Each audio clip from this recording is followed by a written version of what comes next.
Here's a full-length emotional story draft based on your title.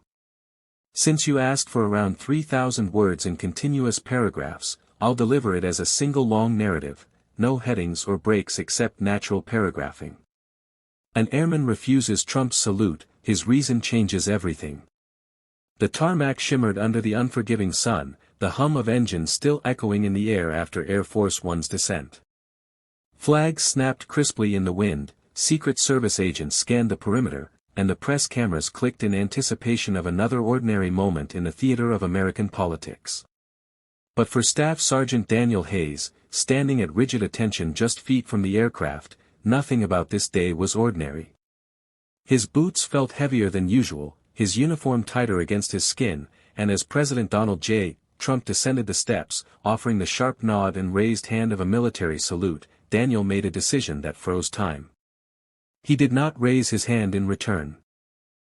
His arm, trained by years of habit to obey the gesture, remained motionless at his side. Gasps rippled among the gathered servicemen and staffers. A camera shutter snapped louder than the rest. The president's hand hung for a split second in the air before lowering, his face hard to read beneath the mask of political composure. For Daniel, it felt like the ground had opened beneath him. This refusal wasn't an act of rebellion, not in the way most watching believed.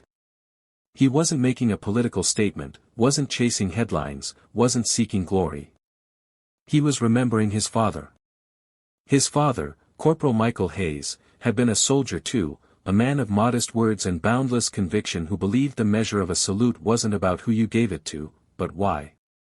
Growing up, Daniel had asked his father why he seemed so deliberate about salutes, even to the smallest gestures in their quiet neighborhood. His father had smiled and said, "Son, a salute is a promise. It's not just respect for rank, it's a bond of trust. You don't offer it unless your heart stands behind it." Those words had become the silent rule of Daniel's life, especially after his father died in a roadside bombing during a routine patrol in Afghanistan. The years since had blurred into service, discipline, and sacrifice.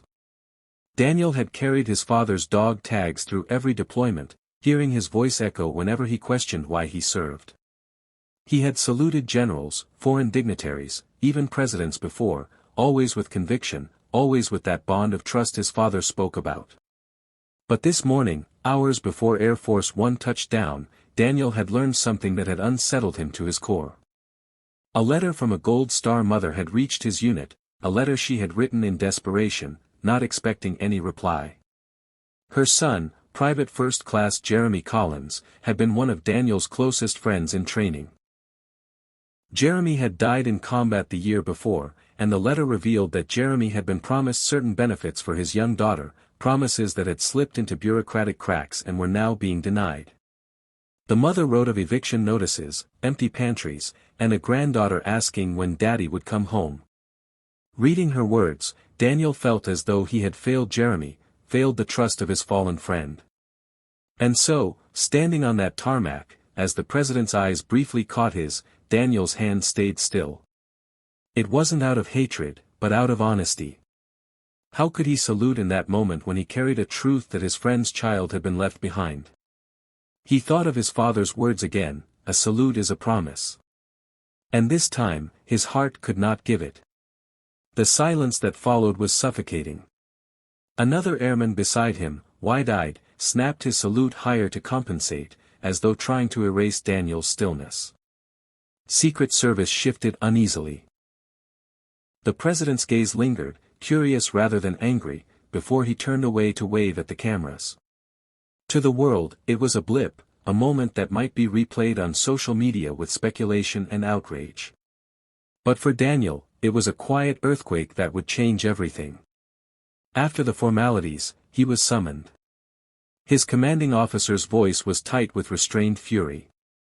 "Hayes, what the hell was that?" Daniel stood at attention, but his heart thundered.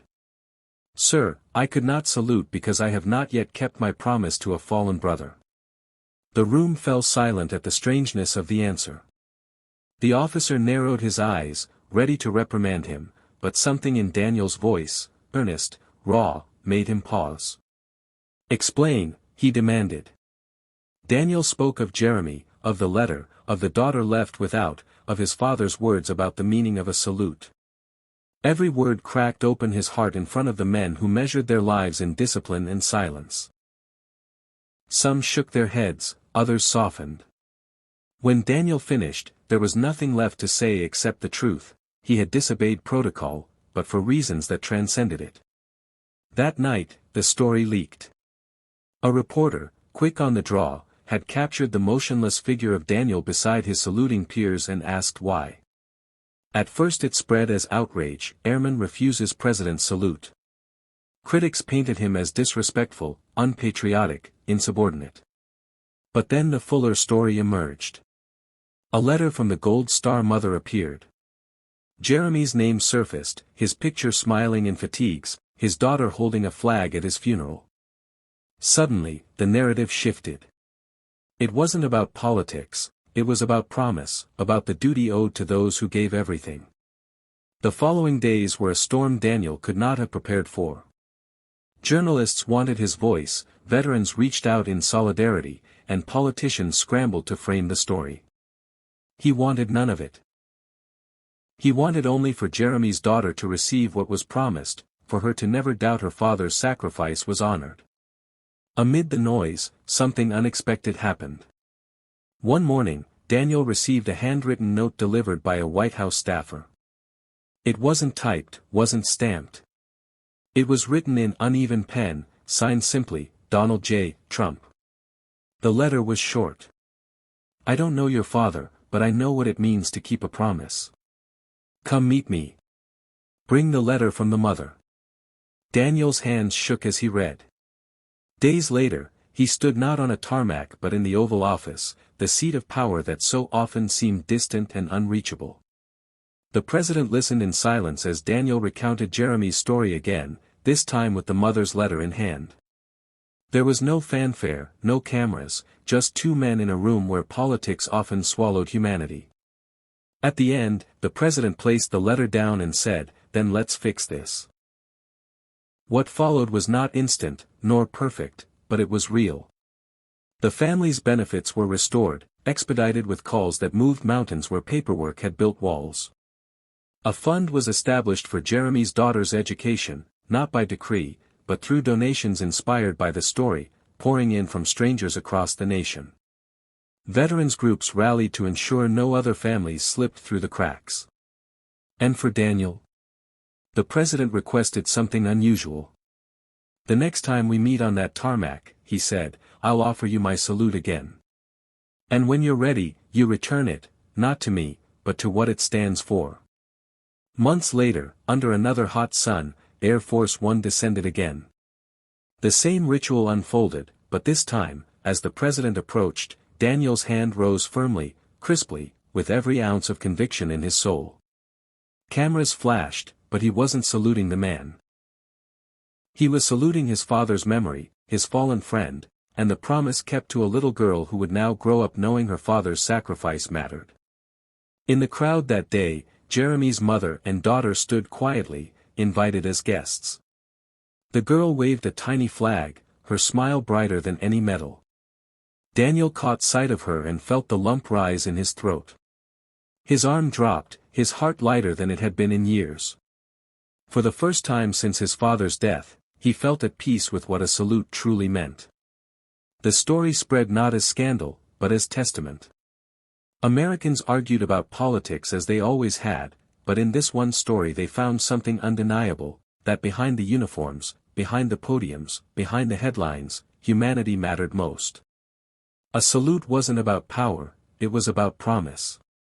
And a single airman's refusal had reminded a nation of that truth.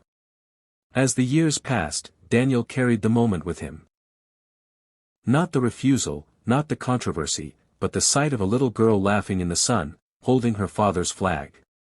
That was the promise kept. That was the reason he served. And whenever young recruits asked him what it meant to salute, Daniel would smile, recalling his father's words.